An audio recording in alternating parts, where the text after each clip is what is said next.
This is Don down here in Florida, and I really want to talk about the Craftsman 150 that I just went through. Now this isn't a chips video, this isn't a restorative video. We're not going through the restoration process.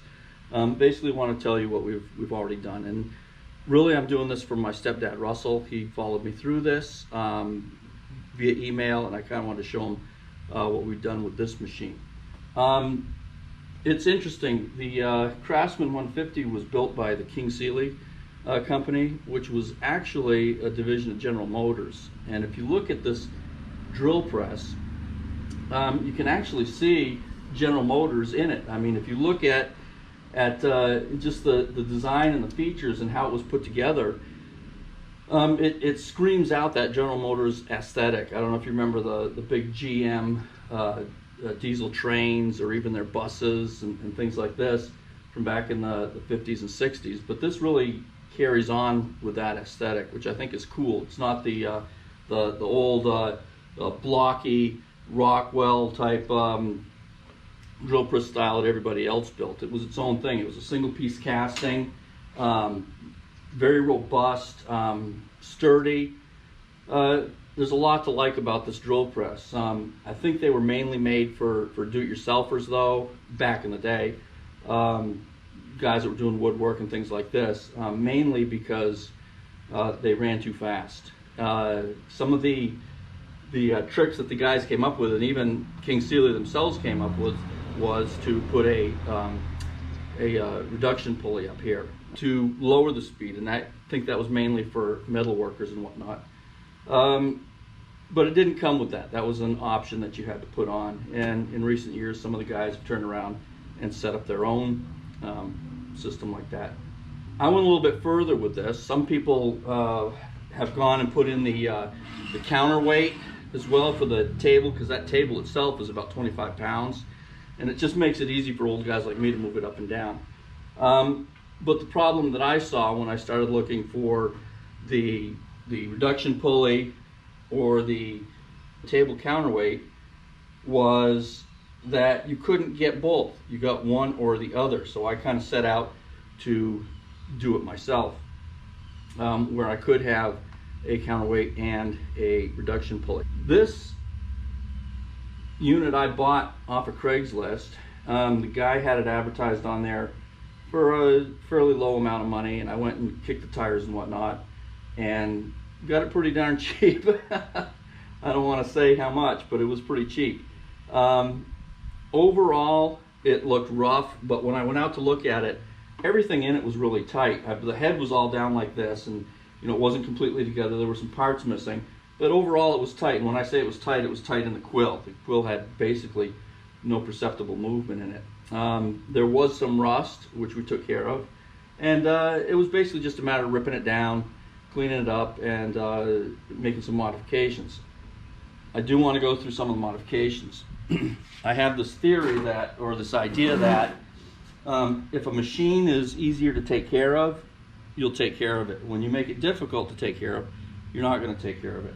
So a couple of the modifications I made were, one, to get rid of all the hex bolts so that it would be torn down fairly easily. In this case, the main part that you want to be able to take out is the quill, because if you can take that quill out and service it, it's going to get serviced. So basically what I did was I made it so that you could loosen the spring just like that, and of course the spring just comes out on these. It's not the miserable wrap-up wind-up spring that you see in the Rockwells. Of course this comes right off, everybody knows that. And the last part of this was to simply put in a brass turn knob and get rid of the hex bolt, which makes it easier as well.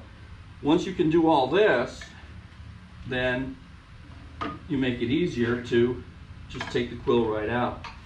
Now if you can take that quill out just that easy, it's going to make it a whole lot easier to service. And when I say service, check the bearings, replace the bearings, clean out the quill shaft, all this stuff, just clean it up, re-grease it, put it back together. It's just that easy. There's really nothing to it. So the other thing I wanted to mention was, I see some of these guys fight with these drills when they're taken apart, there's really nothing to fight with here. To get to the top pulley bearings here, it's just a matter of getting the belts off, taking out 2 screws. There's 1 screw here and 1 screw there. You don't even have to be taken out. Phillips head screw, just back them out, and then take yourself a punch like this, feed it right up straight through. Let me get it in there. Feed it right straight up through. So it's just a matter of tapping it up and pulling the pulley out. Not much else to it. You do have to center the bearings as it's coming out, but that's pretty easy. And that's basically the whole teardown on there, unless you're taking the motor, which in its own right is easy. In this case, I've also put knurled knobs here. Take the knurled knobs and just pull the motor out after you've unplugged it. That's all there is to it. And that's basically a complete teardown on this drill press.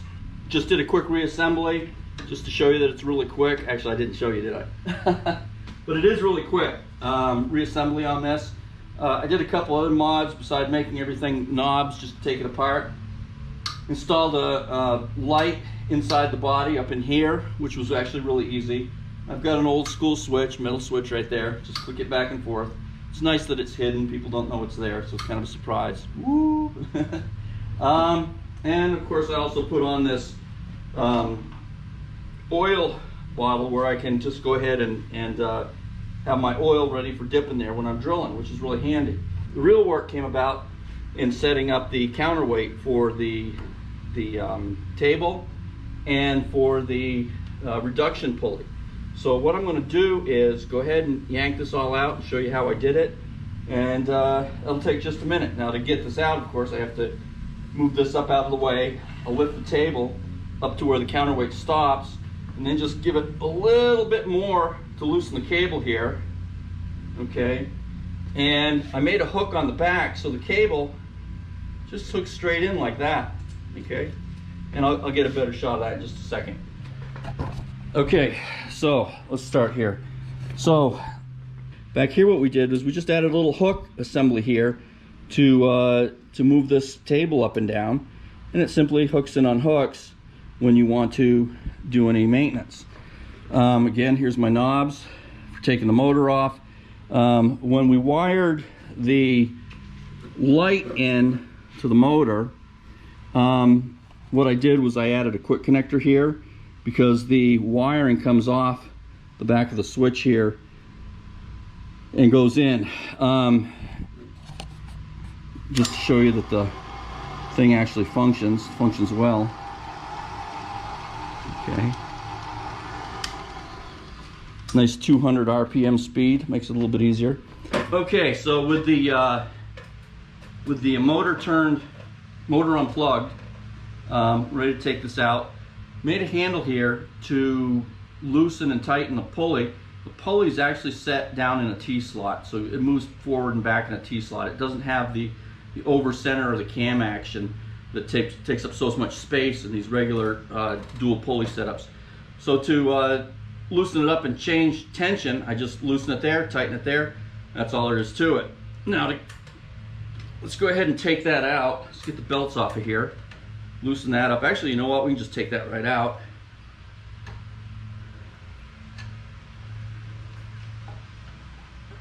You got a washer under there I don't want to lose. Take that out like that. And that's all there is to it. Okay? I've already got this loosened up. I put a grub screw in here. And originally I didn't think I needed that grub screw, but when I fired it up the first time, it wasn't in there. And I've only got about 25 to 30 thousandths clearance. It practically sits down in there tight. But when I fired it up the first time, it did rattle quite a bit, so I tightened that grub screw and that took care of everything. Basically, it's just a plug like this with a T-slot here. Turn that towards the camera a little bit. T-slot here with a T-nut that runs back and forth like this.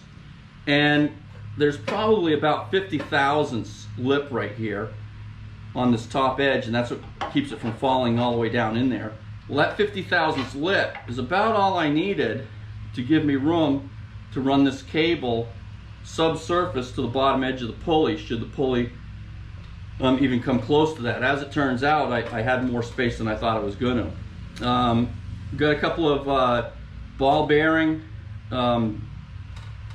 pulleys here with brass pulleys up over the bearing. They're simply slotted in place. And then I welded on this piece here and put a pulley in out here, and it just simply sits in and allows that cable to run up through the column, over, across, and straight back down. That's all there is to it. Got the T-slot here, pulley in place. Works great. Haven't had any issues whatsoever. A little bit more setback on the motor, a little bit longer belt, just so I have room to loosen the belt up. I think I'm actually going to go with a little bit shorter belt because I made that one probably a little bit too long. I thought I was going to need more clearance than I did. As it turns out, I don't. Also down here, and I'll get you in closer here in a second, down here I also made a roller, because this cable runs right straight down to where that adjuster is. And if you look at this from the top side, there's actually about a 5-degree angle going out this way that moves that cable just slightly off center. And that stainless steel, that polished stainless steel roller right there, allows for basically zero friction on that cable as it goes back down by and to the table hook. So it works out really good. And that's about all there is to it. Pull it out one more time and get a close-up in on that. Not much to it. If I was going to do it over again, I'd probably do everything basically the same, but I may move the T-slot in slightly and then angle this part here, instead of out 5 degrees, maybe out 10 degrees. I think I could have probably taken a little bit more angle on that. The other thing I probably would have done, instead of slotting this in for the pulley, I probably would have just drilled it and pinned it. But other than that, everything turned out pretty good. I did have to file down a little bit of the casting right there to make this fit, but when it fits in nice and tight. Really, there's no movement in there. And the nice thing about it is that weight that's pulling down on that cable, it's not really pulling against this weld that I had to make. It's kind of just pulling straight down on that. So the weld is just basically holding this against this piece or into that piece rather than supporting all the weight. So it works out really, really well. This down here is the roller that I made right there. Very simple. This was actually a piece off a printer that we threw in the garbage, and I just took it off. It was one of those shafts that the printer slider runs on. It had a brass fitting in each end. I just drilled out the brass fitting and tapped them for 5/16 NC, and away we went. And then up close like this, there's your hook, just like that. This oiler I made, this was a ring, leftover ring from another job I did. My friend basically just cut out those rings for me on a laser cutter for another project, and I had some left over and came up with this idea. Works out pretty good. Here we are all back together. Got my light, got my motor, and all is good in the world. How about that? 200 RPM. Would have liked to go a little bit slower, but what the heck, you know? Serves my needs. All right, one last thing I want to talk about before I get off of here. You know, I follow some of these guys on the YouTube, and one of the items that seemed to get promoted pretty well was this Shars Quinte or whatever caliper, and I was kind of impressed by it from what I'd seen, but when I got it, I wasn't that enthralled. Now, the first thing that really kind of struck me about it was it just didn't feel right in the hand. It didn't feel weighted properly, and this kind of drove me crazy for a little bit. But you know, I was thinking about my mom. You know, my stepdad wanted to buy her a new car, and she didn't want the new car because the steering wheel didn't fit right in her hand, which I thought was kind of silly. But you know, there is some truth to it. If it doesn't feel right, you're not going to use it. But you know, I pressed through. I thought, you know, I'm going to use this tool, and I started using it. And one of the things that really kind of bugged me about it was, look, you know, you go and you check something with it, and the numbers don't always come up right. When I check something like this, for example, I was always going back to 0, and it was never zeroing, and I was always cleaning it, and it was never zeroing, and I finally realized that the battery was torquing up on it, and this was on a brand new caliper. So I changed the battery, and it cleaned it up a little bit, and almost instantaneously it started doing the same thing again. And I thought it was the battery. I thought it was maybe the pressure, because if you put a slight amount of pressure on it, these aren't built very strong. If you put a slight amount of pressure on it, it's throwing it out a full 1,000, sometimes 2,000s. If you just bring it down lightly, yeah, usually it hits right. And right now it's doing good because I cleaned it up and it's been sitting here. But it was never registering properly, and I never trusted it. See, again, 1,000ths off, and I didn't do anything. So this was making me nuts. And really the reason I bought it was because it had the fractional scale in here, which I like, because I'm always leaving drill bits laying around and I want to see what they are. But I thought I'd use it for other things as well, and you know, as it turned out, I just wasn't using it. It didn't feel right in the hand. It was, see that, 0.5 thousandths off, I'm not doing anything. It didn't feel right in the hand. The build quality just didn't seem there. Just too many issues that I really didn't like about it. And you know, most of that, granted, is subjective. It's not objective. Other than the fact that I was burning through batteries. Now, these are the batteries it uses, and I had to start buying them in 10 packs. These are the CR2032s. These little babies aren't cheap.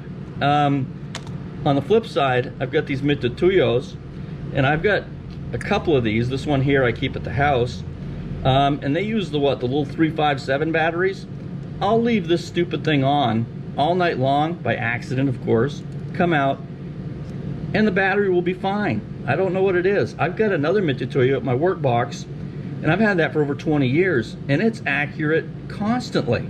I've never had an issue with it. I put 3 batteries in it last year, but I use it constantly. Leave it on in my toolbox overnight sometimes. Come back, still good as the day I left. The Mitutoyo, I don't know, maybe it's because I'm used to it. It feels good in the hand. When I measure something with it, it's always on mark. Battery life lasts, and people, you know, say, oh, you know, they're expensive. Yeah, they are expensive. My neighbor over there, he said, well, you get what you pay for, right? Well, I kind of lucked out. My other Mitutoyo, which is over 20 years old now, you know, I got that just at work, and I just kept it, and you know, it didn't cost me anything. It was just one of those work things, and it's been with me since.